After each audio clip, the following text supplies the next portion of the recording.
पुरानी पेंशन की बहाली के मुद्दे पर आंदोलित सरकारी कर्मचारियों के राष्ट्रव्यापी आंदोलन के प्रभाव के आगे प्रधानमंत्री नरेंद्र मोदी अब झुकने लगे हैं और इसी के साथ पुरानी पेंशन की बहाली के मुद्दे पर आंदोलित सरकारी कर्मचारियों ने सीधे तौर पर यूनिफाइड पेंशन स्कीम और नेशनल पेंशन स्कीम पर पूरी तरीके से बट्टा लगाते हुए सिरे से खारिज कर दिया है। लेकिन अब पुरानी पेंशन की बहाली के मुद्दे पर आंदोलित सरकारी कर्मचारियों और उनके प्रतिनिधियों की तरफ से की गई नई मांग ने सरकार में हड़कंप मचा दिया है। दरअसल पुरानी पेंशन की बहाली के मुद्दे पर आंदोलित सरकारी कर्मचारियों के प्रतिनिधियों ने सीधे तौर पर वन रैंक वन पेंशन की तर्ज की मांग कर दी है। उन्होंने कहा कि पुरानी पेंशन की बहाली के मुद्दे पर आंदोलित सरकारी कर्मचारियों को वन रैंक वन पेंशन के तहत ही सीधे तौर पर जीपीएफ वाली पुरानी पेंशन का लाभ दिया जाए। आपको बता दें कि वर्तमान समय में वन रैंक वन पेंशन का लाभ जो है वो सीधे तौर पर सुप्रीम कोर्ट के न्यायाधीशों, हाई कोर्ट के न्यायाधीशों और जिला मजिस्ट्रेटों को, यानी कि जो जिला न्यायालय के मजिस्ट्रेट होते हैं उनको भी वन रैंक वन पेंशन पर लाभ दिया जा रहा है पेंशन का। तो इसी तर्ज पर अब पुरानी पेंशन की बहाली के मुद्दे पर आंदोलित सरकारी कर्मचारियों के प्रतिनिधियों ने भी मांग शुरू कर दी है। उन्होंने बाकायदा केंद्र की नरेंद्र मोदी सरकार को पत्र लिख करके इस बाबत जानकारी दे दी है कि आपकी यूनिफाइड पेंशन स्कीम पूरी तरीके से फेल है, जो सरकारी कर्मचारियों को बिल्कुल रास नहीं आ रही है। इसके अलावा केंद्र की नरेंद्र मोदी सरकार पिछले 12 से 13 सालों में नेशनल पेंशन स्कीम में सरकारी कर्मचारियों का समाधान करने में असफल रही है। पीएफआरडीए हो या फिर पेंशन विभाग के सचिव या फिर कैबिनेट सचिव हो,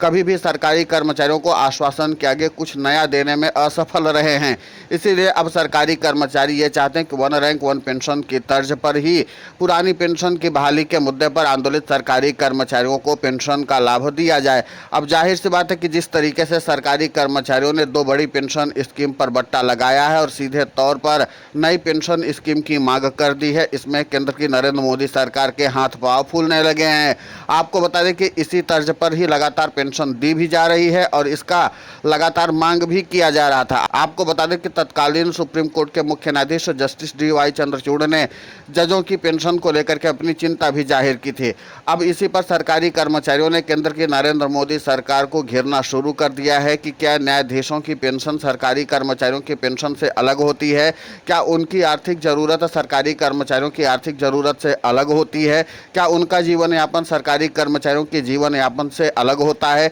इन तमाम चीज़ों का जिक्र करते हुए सीधे तौर पर पुरानी पेंशन की बहाली के मुद्दे पर आंदोलित सरकारी कर्मचारियों ने सरकार को घेरना शुरू कर दिया है और इसी के नाते से प्रधानमंत्री नरेंद्र मोदी समेत उनका शीर्ष नेतृत्व जो है वो बैकफुट पर आता हुआ नजर आ रहा है। तो कुल मिलाकर के यह है कि पुरानी पेंशन की बहाली के मुद्दे पर आंदोलित सरकारी कर्मचारियों ने जिस तरीके से केंद्र की नरेंद्र मोदी सरकार को घेरा है, तो खबर है कि प्रधानमंत्री नरेंद्र मोदी, कैबिनेट सचिव टीवी सोमनाथन, पेंशन सचिव वी श्रीनिवास, इसके अलावा पीएफआरडीए के चीफ को बुला करके इस मामले पर मंत्रणा करेंगे, क्योंकि पुरानी पेंशन की बहाली के मुद्दे पर आंदोलित सरकारी कर्मचारियों ने अब एक तरह से नई मांग रख दी है और उसी के तहत यानी कि वन रैंक वन पेंशन की तर्ज पर अब जब सरकारी कर्मचारी अपनी मांग को आगे बढ़ाएंगे तो जाहिर सी बात है कि केंद्र की नरेंद्र मोदी सरकार के लिए मुश्किलें और बढ़ने वाली हैं। दूसरी तरफ पुरानी पेंशन की बहाली के मुद्दे पर आंदोलित सरकारी कर्मचारियों का राष्ट्रव्यापी आंदोलन न सिर्फ केंद्र की नरेंद्र मोदी सरकार के लिए मुश्किलों का सबब बना हुआ है, बल्कि राज्यों की सरकारों के लिए भी पुरानी पेंशन की बहाली का मुद्दा गले की फांस बनता चला जा रहा है,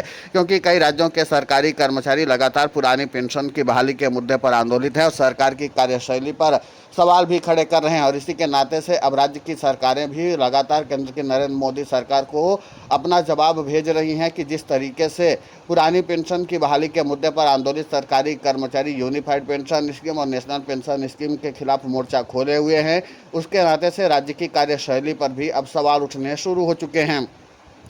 अब ऐसे में देखना महत्वपूर्ण होगा कि जिस तरीके से केंद्र की मोदी सरकार हो या राज्यों की सरकारें हों लगातार बैकफुट पर नजर आ रही, तो क्या अब पुरानी पेंशन की बहाली के मुद्दे पर आंदोलित सरकारी कर्मचारियों के मामले को लेकर के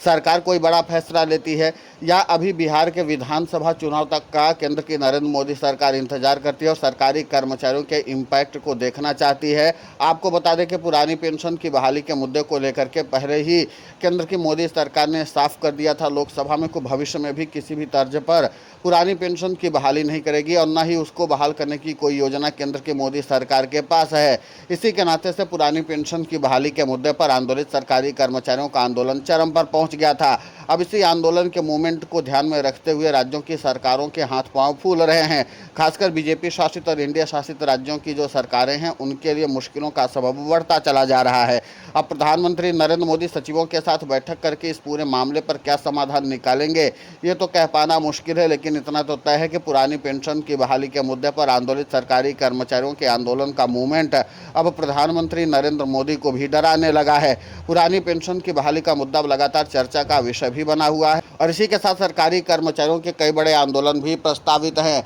और सरकारी कर्मचारी सीधे तौर पर बड़े आंदोलन की गतिविधि में अब इन्वॉल्व होते हुए नजर आ रहे हैं। यानी कि राष्ट्रीय राजधानी में 9 नवंबर को एक सरकारी कर्मचारियों का बड़ा आंदोलन होने वाला है और वो भी राष्ट्रीय राजधानी दिल्ली के दिल कहे जाने वाले जंतर मंतर में। इसके अलावा 25 नवंबर को एनएमओपीएस के साथ सीधे तौर पर बड़ा आंदोलन होने वाला है, जिसमें कई कर्मचारी संगठन शामिल होंगे देश भर के और सीधे तौर पर रामलीला मैदान में एक बार फिर से सरकारी कर्मचारी हुंकार भरेंगे। तो कुल मिलाकर के यह है कि पुरानी पेंशन की बहाली के मुद्दे पर सरकारी कर्मचारी आर या पार की लड़ाई लड़ना चाहते हैं और एक बार फिर से सरकारी कर्मचारियों ने वन रैंक वन पेंशन की मांग उठा दी है कि कम से कम सरकारी कर्मचारियों को जीपीएफ के साथ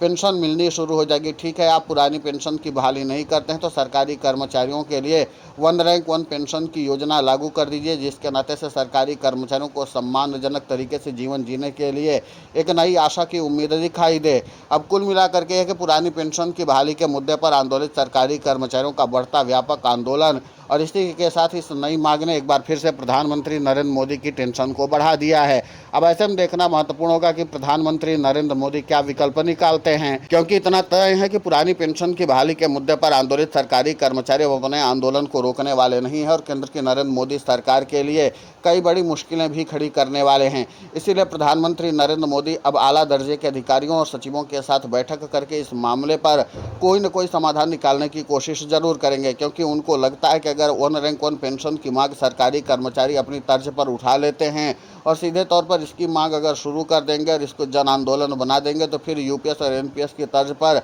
हमें वन रैंक वन पेंशन पर भी फिर नए सिरे से विचार करना पड़ जाएगा और इसके बाद फिर जो जजों की पेंशन है उस पर भी सवाल उठने शुरू हो जाएंगे, क्योंकि कई ऐसे न्यायाधीश थे जो वन रैंक वन पेंशन को लेकर के अपनी चिंता जाहिर करते हुए जजों की पेंशन पर भी उन्होंने सरकार से सवाल पूछ लिया था। उन्होंने कहा था कि आखिर जजों की पेंशन इस तरीके से अनियमित होगी तो फिर जाहिर सी बात है कि उनको अपना जीवन यापन करने के लिए क्या करना पड़ जाएगा। तब सरकारी कर्मचारी भी उठा रहे हैं सवाल कि आखिर जब जजों को अपनी पेंशन की चिंता सताती है तो फिर पुरानी पेंशन की बहाली के मुद्दे पर आंदोलित सरकारी कर्मचारियों की पेंशन की मांग पर गंभीरता क्यों नहीं दिखाई जाती है। फिलहाल इस पूरे घटनाक्रम को लेकर के आपकी प्रतिक्रिया बहुत महत्वपूर्ण होती है, आप हमें कमेंट करके जरूर बताएं। साथ ही पुरानी पेंशन की बहाली के मुद्दे पर हम लगातार आंदोलित होकर के खबरें चला रहे हैं। आप हमारे समर्थन के लिए चैनल को सब्सक्राइब करें, खबर को ज़्यादा से ज़्यादा शेयर करें ताकि पुरानी पेंशन की बहाली का मुद्दा और बुलंद हो।